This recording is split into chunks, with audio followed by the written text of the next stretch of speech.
Šis nusėtas marių krantas, jau per mazutą rasti negaliu. Valdžia ką pakiša, tą ir sukramtom, nesudurėme galo su galu.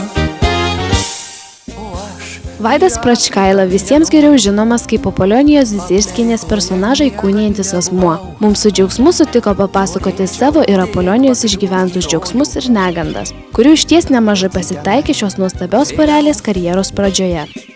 Mano mama davė man tokią skraistę rankenuką raudoną ir aš iš to rankenukų įsitraukdavau cigarečių. Ten prima rusiškos buvo kažkokios ir rūkydavau ir pelenus į rankenuką kreisdavau. Tas buvo pigus juokas, bet buvo juokas. Ir tas bobiškas vaidmuo prilipo. Ten buvo tokių vyriškų. Skaitydavau, ten iš rusų versdavau. Dar, bet baisiai sunku į sceną išnešti ką nors tų. Ne viskas tinka. Tai va, ir tas prilipo Zizirskienės ir paskiau dar kažką tai nežinau. Paskiau prie tos skraistės, prie to rankinuko, ten tokį minimaliai būdavo. Kažką užsimetu drabužių, o paskiau mintį pačią pakišo tautinių rūbų sąjūdžio laikai, kai prasidėjo. Ir man tik tai trinkt. Visai aš galiu būti kaimo boba, galiu visus apšnekėti. Labai protingai jo ir nusišneka ir svarbiausiai gerai jaustis, o nusišnekėti ten ką tik nori. Ir paskui per televiziją dar kažkokio laidoje pamačiau tokio jau Zizirskienės amžiaus moteriškiai tautiniais rūbais, ten tų raukšlelių pilna, bet jau ryškiai pasidažius veidus tokia raudona ir sakė ten kažkokia eilėraštį. Lietuva rausvų žemčiūgų kraštas, ten Jėzau Marija, ten. Galvoju, va, ko man reikia, žinai. Na, tada tautinius drabužius pasiuvo man iš 2 sijonų nurašytų. Kultūros davė iš namų tokių apdriskusių, tai mano pirmi buvo rūbai ir aš tada jau pradėjau pilnai rengtis. Savo idėjos neatsisakęs ir aplinkinių kalbų nepabūgęs Vaidas toliau tęsė savo sumanymą. Juk tuo metu, kai Lietuvoje buvo taip nedaug lietuviško humoro, trūko būtent jos, linksmosios kaimo moteriškės Apolonijos. Užsienietis pirstelėjau, į lietuviai žvengė, Jėzau, kaip gražu. Prie lietuvaičių, ten žiūrėk, tai spauda, tai kas nors kabinėsi. Va, čia jau anas galas tik tai ir politika.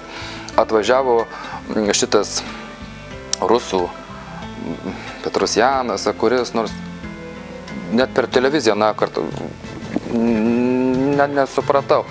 Konkrečiai užsikeikė savo visą salę įleipstą, Jėzau, kaip gražu.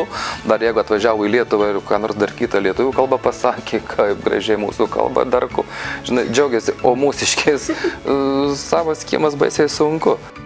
Neužilgo Vaidą Pračkailą užgožė Apolonijos Zizirskienės spindesys, o jo tikrasis vardas beliko tik vos girdimas. Jeigu pavardę mano pasako nuosavą pavardę tikrą, tai jau šoko lygio eina, bet yra ir šito būdė. Klausia, Pračkaila, kaip gyveni, skuodė kažkur tai ten, ar pasvaly kažkada buvo užpaustas, net įsižiojau. Nu, šiaip tai nežinau, aš ten per daug, šiaip džiaugiuosi, kad kaime gyvenu, nes žiūriu miestiečius gaudo paparacijas, visokios ten televizijos, ten, nors kiti ir patys lenda. Nes per daug reklamos dabar jau pradėjo probiskį verstis, nes buvo dar tokia nuostata Seimo nariai ir artistai, jeigu nerodo per televiziją, reiškia, prastai dirbi. Vaido darbo rezultatai džiugino ne tik kitus, bet ir jį patį. Mat, įsikūnydamas į Apoloniją sulaukė ne tik didelio dėmesio, bet ir kitų privilegijų. Jo, jinai populiaresnė už Pračkailą gerokai, tik laikykis. Bet gerai, aš kartais, žinai, pasinaudoju šitą padėtim, tarkim, turgui aš visą laiką, man daug nuolaidų padaro, net parduotuvėse, Kaune Urmo bazėje, pavyzdžiui. Aš perukus, kur peruku, man padaro nuolaidas, štai didelės nuolaidas. Moteriškai tos jau perukų pardavėjos stebėsi, sako, kaip tu taip sudrapalinį tą peruką suėdį greitai. Iš tikrųjų, po koncerto ar po vakaronės kokios šlapės būna, gali gręžti. Marškinių visako prašlapė būna. Nes, einu sienom, negali, žinai, nesėdėsi, sėdės ten, žinai, ir dirbti reikia. Darbas darbo, tačiau ir poilsio metu Vaidui prastai sekėsi pasislėpti nuo gerbėjų. O Zizirskienė jau pažįsta ir Pliaže buvo bairis jo Palangoj. deginami su chebra ir matau, kaip bomželis eina ir šiukšlinių buteliauja, jis ten ten iškrausto, savo susideda, pro mus praėjo, sustojo, grįžta atgal, jis sako, tu nebuvo vadini? Ar ne, vienas turi sakęs, tai čia buvo aukščiausias įvertinimas, kada pažįsta. Vaido asmenybę gerbėjai vertino, tačiau tik drąsiausiai įvertintojai, kaip bebūtų keista, pasitaikydavo Apolonijos bendravardžiais.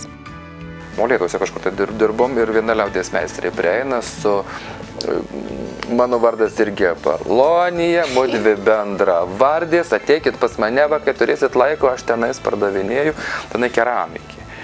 Tai padovano tokį molinį, imk, ką nori, sakau, nenori, imk nuo manęs būtinai, tai paskiau išsirenka tokį mažiuką ežiuką, imk didesnį, nenori, sakau, ne. Tai tą ežiuką parsivežiau iš Molėtų, tai bendravardai buvo, o Zizirskienių aš net nežinau. Vaidas nuoširdžiai pasakojo apie Apolonijos istoriją ir asmeninio gyvenimo ypatumus.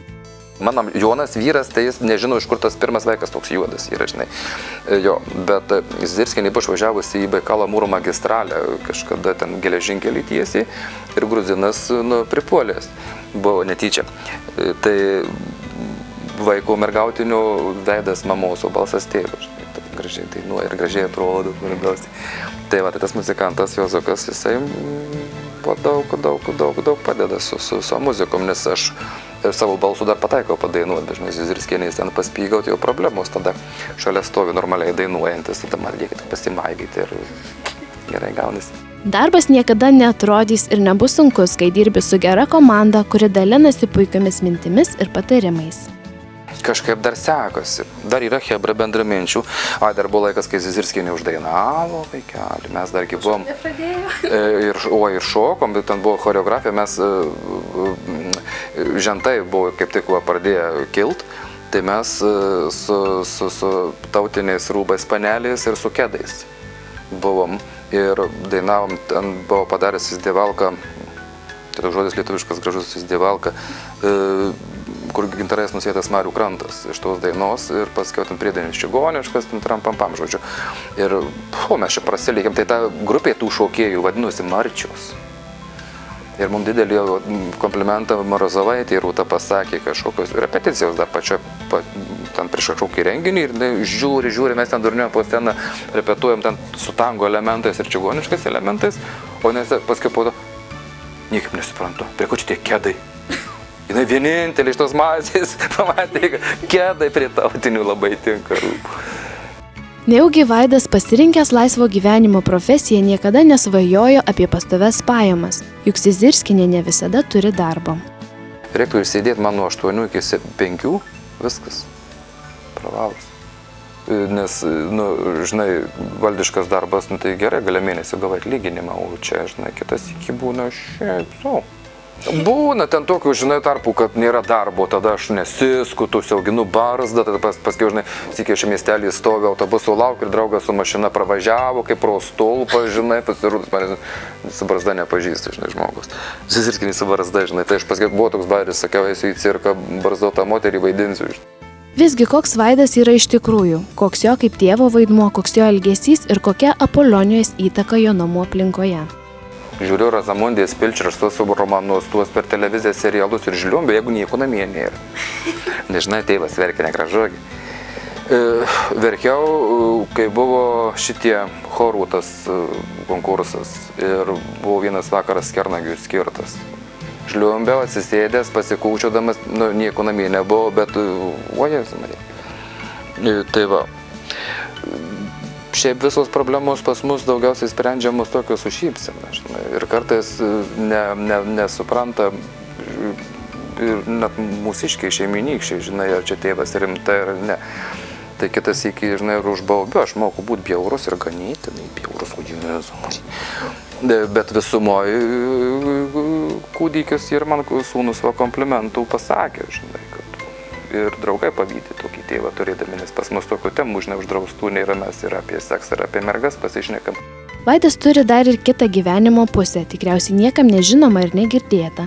Tai tapyba, kurią dabar jis ir bando prisiminti po ilgos pertraukos. Tai va, su piešiniais tai aš į Dzūkiją atėjau kaip dailininkas, bet aš visą gyvenimą dailininką vaidinau ir mokytą vaidinau 9 metus, beveik mano stažas pedagoginis.